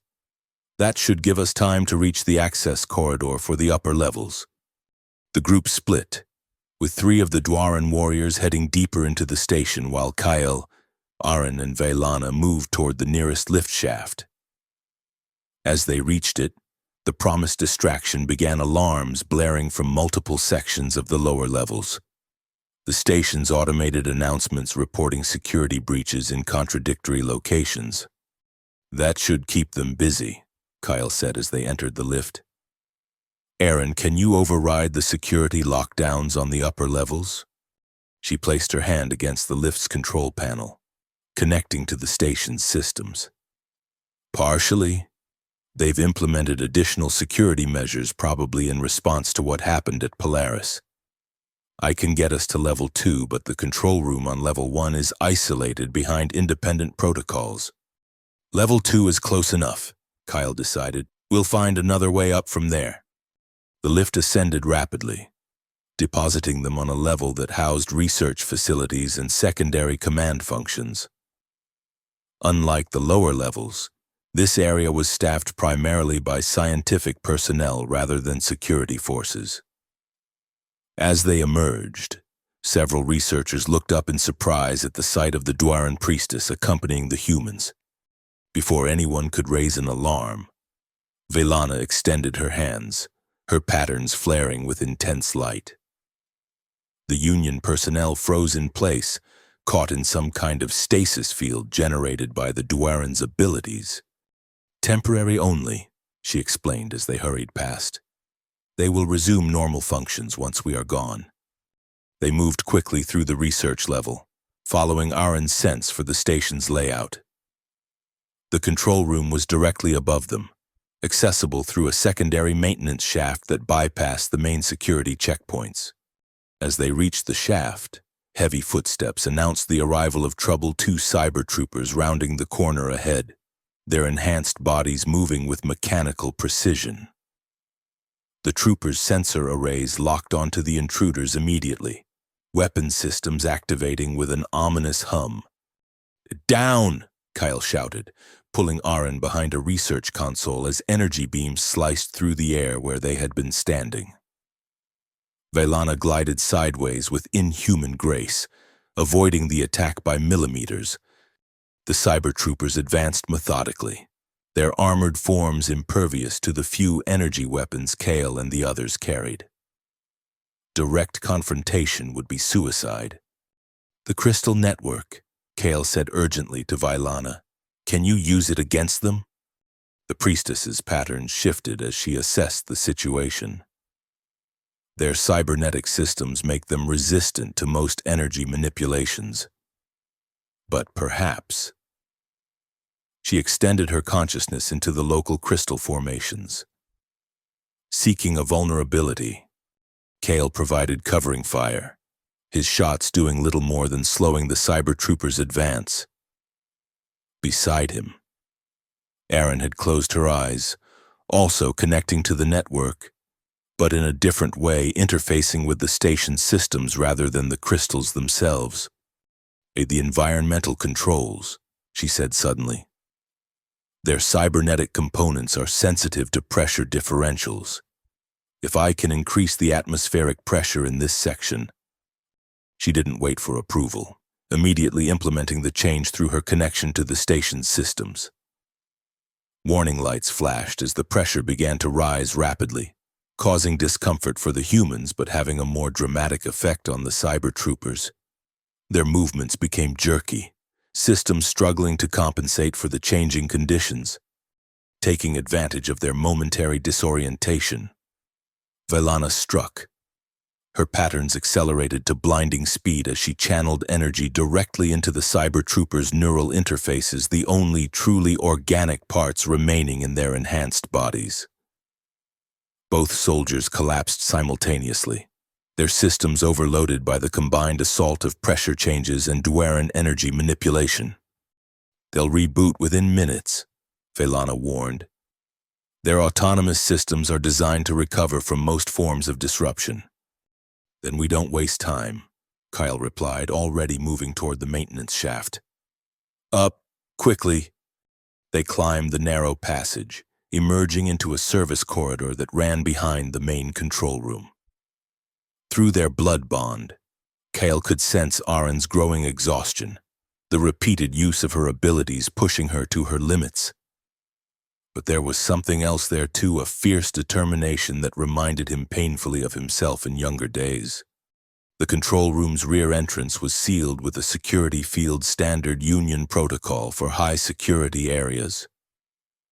Aren placed her hand against the adjacent panel, attempting to override the protocols as she had done at previous stations.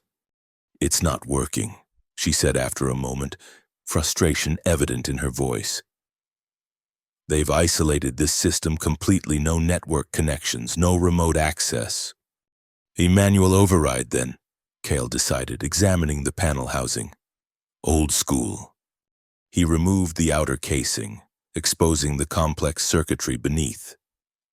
During his time in Special Forces, Kyle had received extensive training in counter-security measures, knowledge the Union probably regretted giving him now. Working quickly, he identified the primary power relays and isolated them from the security protocols. With a few precise adjustments, he created a feedback loop that confused the system's integrity checks. "When I trigger this, the field will drop for approximately 3 seconds before the backup systems activate," he explained. "We'll have one chance to get through." Vailana and Aren positioned themselves to move immediately. Kyle made the final connection, triggering the feedback loop. The security field flickered and died, and they surged forward into the opening. The field reactivated behind them with a snap of energy, just missing Vailana's flowing robes. They found themselves in the control room of Rigel Station, larger and more sophisticated than either Polaris or Sirius had been. At least 20 Union personnel manned various stations, with a central command platform elevated above the main floor. On that platform stood a figure that made Kale's blood run cold. Commander Arctos Vel. Unlike the Union officers around him, Arctos was immediately recognizable as something more than human. His tall frame was augmented with visible cybernetic enhancements, not the full armor of a cyber trooper, but a more elegant integrated design that suggested higher functionality. One eye had been replaced with a multi-spectrum sensor array, gleaming red against his pale skin. His right arm was entirely mechanical, constructed of a black metal that seemed to absorb light rather than reflect it. He turned as they entered, his cybernetic eye focusing on them with cold precision. "Kyle Soren," he said, his voice unchanged despite his physical alterations, the same emotionless tone Kale remembered from years ago. "Surprising. Our records indicated you were still serving your sentence in the mining quadrants." Around the room, Union personnel reached for weapons, but Arctos raised his human hand, stopping them. "Stand down. Our guests have gone to considerable trouble to reach us. The least we can do is hear what they want." Kale stepped forward, positioning himself protectively in front of Aren. "You know exactly why we're here. Arctos. We know about the extraction plan. We know what you did at Outpost 12. A flicker of something, perhaps surprise, crossed Arctos's face as his gaze shifted to Aren. "Interesting. It seems the storm was less thorough than our sensors indicated." He studied her Dwaran markings with clinical detachment. "And you've been busy since then, haven't you, child? Consorting with the indigenous species, interfering with Union operations. You left us to die," Aren said, her voice steady despite the hatred Kale could feel radiating through their bond. 17 people, children. A regrettable but necessary decision," Arctos replied without a hint of remorse. "Resources were limited. Priorities had to be established." Priorities," Kale spat the word. "Like the priority you've given to stripping this moon of its crystals, regardless of the cost to the Dwaran?" Arctos's expression remained impassive. "The Union's expansion requires resources. The veneer system has those resources in abundance. The native population, while scientifically interesting, is ultimately irrelevant to the greater mission. They're sentient beings, Aaron protested, connected to this moon in ways you can't understand. Oh, we understand more than you might think, Arctos replied, tapping his cybernetic temple with a metal finger. We've been studying the crystal network for years. Its properties are remarkable. The energy it channels, the information it processes far beyond anything our current technology can achieve. Imagine what the Union could accomplish with such power under our control. As he spoke, Kale noticed Velana's patterns shifting subtly, communicating something to Aaron through their shared connection to the network. Through the blood bond, he sensed his daughter reaching out, extending her consciousness into the control room systems while Arctos was distracted by their conversation. The network isn't just a resource to be harvested, Kale said, keeping Arctos' attention focused on him. It's alive in ways you can't comprehend. The Dwaran aren't just using it, they're part of it. All the more reason to study it thoroughly, Arctos replied. If organic beings can interface with such power, imagine what properly engineered cybernetic systems could achieve. He flexed his mechanical arm, the black metal flowing like liquid. My enhancements are just the beginning. With the crystal network's power, we could transcend the limitations of both biology and technology. Behind Arctos, display screens flickered momentarily as Aaron made progress in her silent infiltration of the station's systems. Kyle needed to keep the commander talking, to give her more time. So that's what this is about? He asked. Not just resources for the Union, but your own transcendence. I always knew you were ambitious, Arctos. But this is beyond even your usual arrogance. The commander's expression hardened slightly, the closest thing to emotion Kyle had ever seen from him. You never understood the bigger picture. Soren, that's why you failed as an officer.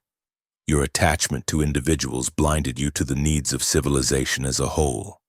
The mission you refused to complete, the one that cost you your rank and freedom, it was necessary. Unnecessary to sacrifice an entire settlement of civilians? Kale demanded, old anger rising. There were other ways to achieve the objective. With greater risk and uncertain outcomes, Arctos countered. The decision was tactically sound, even if it offended your personal moral sensibilities. Through the blood bond, Kale felt Aaron's silent signal she had gained access to the station's primary systems. Now they needed a distraction, something to prevent Arctos and his personnel from realizing what was happening until it was too late. As if in answer to this need, alarms suddenly blared throughout the control room, not from Aaron's actions, but from an external source. One of the Union officers turned to Arctos with evident concern. Commander, we're detecting multiple energy surges throughout the crystal formations on the surface. Pattern matches the disturbances reported at Polaris and Sirius stations. Arctos' cybernetic eye swiveled independently, focusing on a tactical display. It seems your Dwaran allies are making their move, he said to Kale. Unfortunate timing. Our extraction fleet is already in position. The display showed Union vessels in orbit around Veneer 9, more than Kale had anticipated. A full battle group rather than just resource extraction ships. The Union was taking no chances with this operation.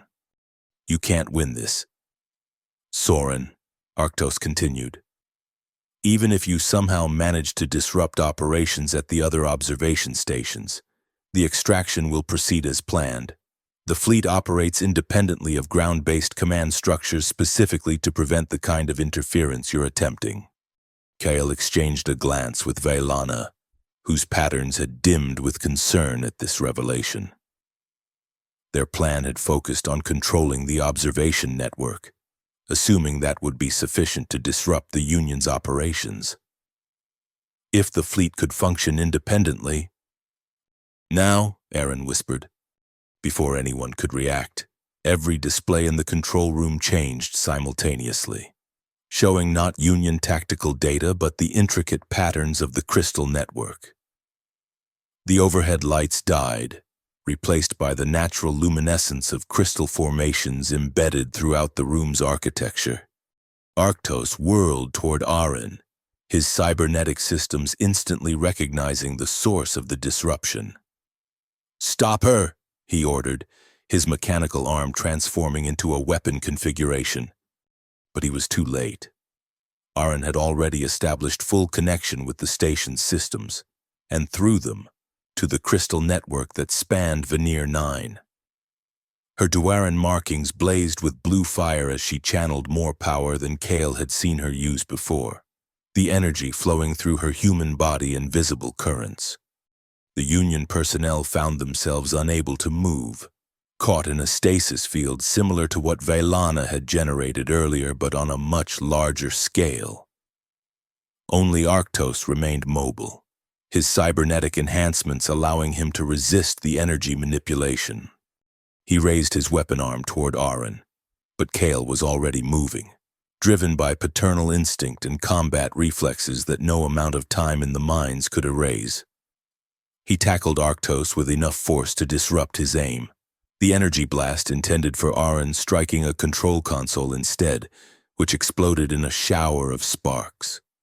The two men crashed to the floor, Kyle's superior mass momentarily giving him an advantage over the cybernetically enhanced commander. But Arctos' strength was no longer limited by human physiology. With mechanical precision, he countered Kale's attack, his metal arm locking around the former soldier's throat with crushing force. "You should have stayed in the mines," Arctos said coldly as he applied increasing pressure. "At least there you had a purpose." Kale struggled against the inhuman grip, feeling consciousness beginning to fade as his oxygen supply was cut off. Through dimming vision, he saw Aaron still locked in her connection with the station's systems, unable to help him without abandoning their objective. Then Vailana was there, her slender form moving with uncanny speed. She placed her hands on Arctos' cybernetic arm, her patterns flaring with intense light as she channeled energy directly into his systems. The commander's grip faltered as his mechanical components responded to the Duaran's manipulation, fighting against his control. Kale broke free, gasping for air. Arctos rose to his feet, his cybernetic eye flashing with rage, the first genuine emotion Kale had ever seen from him. The commander's mechanical arm twitched erratically, still affected by Vailana's interference. "Primitive tricks," Arctos snarled, initiating some internal protocol that purged the foreign energy from his systems. His arm stabilized, once again under his full control. "Your species had such potential, Duaran. You could have evolved beyond these mystical practices, embraced true technological advancement. Instead, you cling to your crystals and rituals, wasting the power you've stumbled upon." Vailana's pattern shifted in what might have been sadness.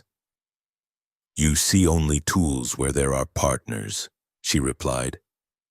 "The crystals are not ours to command but to commune with. This is what you will never understand." "Machine man." Arctos raised his weapon arm again, but before he could fire, the entire station shuddered violently. Warning indicators flashed across the still-functioning displays, not Union protocols now, but readings from the crystal network itself.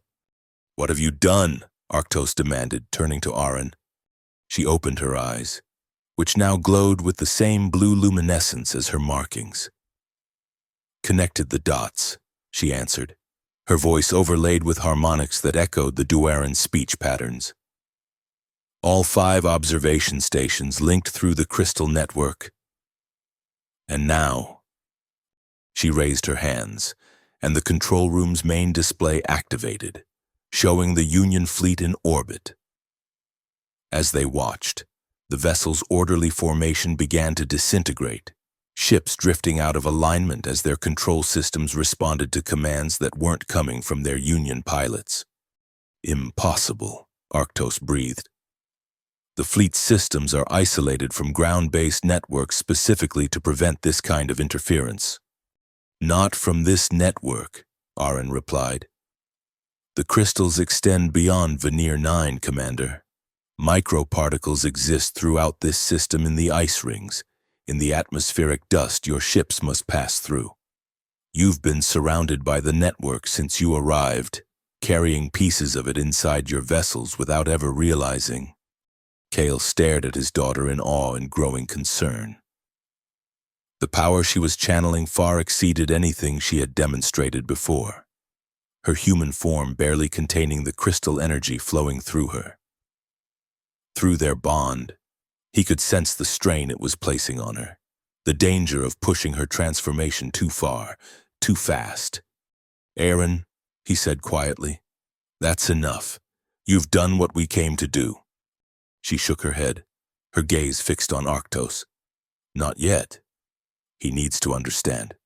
They all need to understand. The station shuddered again, more violently this time. Through the viewport, they could see energy patterns spreading across Veneer 9's surface, the crystal network becoming visible from space as every formation on the moon activated simultaneously. System-wide crystal resonance cascade initiating. One of the few functioning Union displays reported. Electromagnetic interference levels exceeding measurable parameters. Evacuation protocols recommended. Arctos's face contorted with rage and disbelief. Stop this, he demanded. Whatever you're doing, it will destroy everything, the stations, the fleet, the crystals themselves. Is that what you want? Not destruction, Aaron corrected, her voice becoming more alien with each word. Awakening. The network has been dormant for millennia. Divided, fragmented, now it remembers its true nature. Kale moved to his daughter's side, placing his hand on her shoulder. Through their blood bond, he could feel her consciousness stretching beyond human limitations, merging with something vast and ancient within the crystal network. The same presence he had sensed during their journey through the crystals. Aaron, he said urgently, you're losing yourself. Come back. For a moment, she didn't seem to recognize him. Her glowing eyes focused on something beyond physical perception. Then, slowly, her gaze shifted to his face. Father, she whispered, momentarily herself again. A blinding light erupted from the crystal formations throughout the control room, engulfing everything. Kale felt himself falling, Aaron's hand slipping from his grasp as consciousness faded. When he awoke, the world had changed. The control room was in ruins, consoles shattered, viewports cracked. Pale light filtered through the damaged structure, illuminating floating particles of dust and crystal. Kale pushed himself up painfully, searching for Aaron. He found her lying nearby, her Dwaran markings dimmed to nearly invisible traces on her skin. For a terrifying moment, he thought she wasn't breathing, but then he saw the slight rise and fall of her chest. Through their blood bond, he could sense her presence weak but intact, her consciousness once again contained within her human form. Vailana was already at her side, administering some kind of crystal-based treatment. The Dwaran priestess's patterns were subdued, moving in slow, deliberate sequences. She lives, Vailana assured him. But she channeled more power than any human should have been able to withstand. The network recognized her as kin, or she would not have survived at all. Kale gathered Aaron gently in his arms. Will she recover? In time, the experience has changed her, but not destroyed her. Looking around, Kale saw no sign of Arctos or the Union personnel who had been in the control room. What happened to the others? Vailana's patterns shifted in a way he had come to recognize as uncertainty. When the network fully awakened, it reclaimed this place. Those too deeply connected to machine thinking were rejected, cast out. You cast out where? I cannot say. Perhaps nowhere that has a name in your language. Before Kale could press for a clearer answer, Aaron stirred in his arms, her eyes fluttering open. They had returned to their normal dark color. The alien glow faded. "Did it work?" she asked weakly. Kale looked to the cracked viewport, where the view of Veneer 9's surface had been replaced by an extraordinary sight. The Union fleet hung motionless in orbit, each vessel surrounded by a web of crystalline energy that held it in stasis. Below, the moon's surface was transformed, the crystal formations no longer hidden beneath ice and rock but risen to the surface, forming vast, intricate patterns visible from space. "Yes," he answered, "I think it did." Aaron struggled to sit up, leaning heavily against him. "The Oversoul," she said. It was waiting all this time, scattered throughout the system. The Dwaran knew parts of it, but not its full nature. When we connected all the observation stations through the crystal network, we created a pathway for it to reassemble itself. "And now?" Kale asked. "Now it protects Veneer 9, she replied. "The Union can't extract the crystals without destroying themselves in the process. The network won't allow it." Vailana's patterns brightened with what might have been reverence. "The Ancient One returns," she said. "As our oldest songs foretold, the time of waiting is ended." With Kale's help, Aaron managed to stand, moving unsteadily to the viewport to look out at the transformed moon. "It's beautiful," she whispered, and it was the crystalline patterns covering Veneer 9's surface pulsed with living light, creating swirling designs that spoke of intelligence and purpose beyond human comprehension. Even the station they stood in had been changed. The Union's sterile architecture now interwoven with crystal formations that grew from every surface. "What happens now?" Kale asked, joining her at the viewport. "To us? To the Dwaran?" "We rebuild," Vailana answered.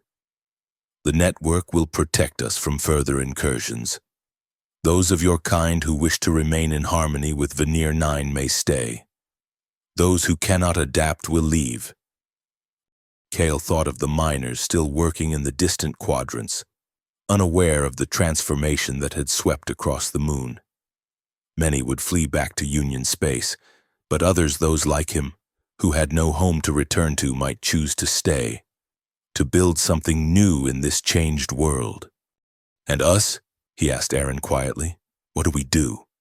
She turned to him, a small smile touching her lips despite her exhaustion. "We learn to be father and daughter again, in a place where neither of us is prisoner or outcast. Through their blood bond." Kale could feel the truth of her words, the sense of possibility, of a future neither of them had dared imagine during their years of separation. The guilt and rage that had driven him since losing her was finally beginning to fade, replaced by something he had almost forgotten: hope. In the days that followed, the full extent of the transformation became clear. The Union presence in the Veneer system collapsed almost overnight, the fleet retreating after its captured vessels were released from the crystal stasis, bearing warnings about the power that now protected the moon. The mining operations shut down, with most personnel evacuating to Union space. Those who remained, a mix of former miners, scientists, and technicians, began to form new communities alongside the Dwaran, learning to live in harmony with the awakened crystal network. The observation stations, once tools of Union control, were transformed into connection points where humans could interact with the network under Dwaran guidance. Kale and Aaron established a home near what had once been the temple complex, now the center of a sprawling crystal city that grew organically from the lunar surface. The Dwaran welcomed them as honored allies, especially Aaron, whose unique connection to the network made her a bridge between human and Dwaran understanding. As for Arctos and the other Union personnel who had disappeared during the awakening, rumors persisted. Some claim to have glimpsed strange figures moving within the larger crystal formations. Humanoid shapes preserved like insects in amber, neither fully alive nor truly dead. The Dwaran refused to discuss these sightings, saying only that those who opposed the network's nature had been incorporated into its understanding. One evening, as Veneer 9's weak sunlight faded into the perpetual twilight that characterized the moon's habitable regions, Kale found Arin standing outside their dwelling, gazing up at the stars. The Dwaran markings on her skin had faded to faint traceries, but they still gleamed softly in the darkness, a permanent reminder of her transformation. "Stargazing?" he asked, joining her. She nodded. Wondering how far the network extends, the Oversoul suggests it once spanned multiple systems before some ancient cataclysm scattered it. What we awakened here might be just a fragment of something much larger. "Planning another revolution?" Kyle asked, only half joking. The bond between them had evolved over the months, becoming less invasive but more nuanced, allowing him to sense the restlessness that sometimes troubled her. Arin smiled. "Not immediately, but someday. Perhaps. The Union won't stay away forever. They'll convince themselves they can find a way to control the network, to harvest its power without awakening its consciousness. And when they come, we'll be ready," she said simply. "All of us together." Kale looked up at the stars with her, feeling a sense of peace that had eluded him for most of his life. He had been a soldier, then a prisoner, then a revolutionary. Now, finally, he was simply a father, standing beside his daughter on a world they had helped to transform. The stars above them seemed to pulse slightly, as if responding to their thoughts or perhaps to the network's expanding awareness. Among those distant points of light were other worlds, other systems where fragments of the ancient consciousness might still slumber, waiting to be reconnected. That would be a journey for another day. For now, this moon, this moment, was enough. "Come inside," Kale said eventually. "Vailana is teaching me how to prepare that crystal tea you like." Arin laughed, a sound that still surprised him with its lightness, so at odds with everything she had endured. "You? Making tea? Now that I have to see." As they turned back toward their home, a final pulse of light swept across Veneer 9's surface, the network's rhythmic heartbeat. A reminder that beneath the ice and crystal, an intelligence beyond human comprehension watched and waited.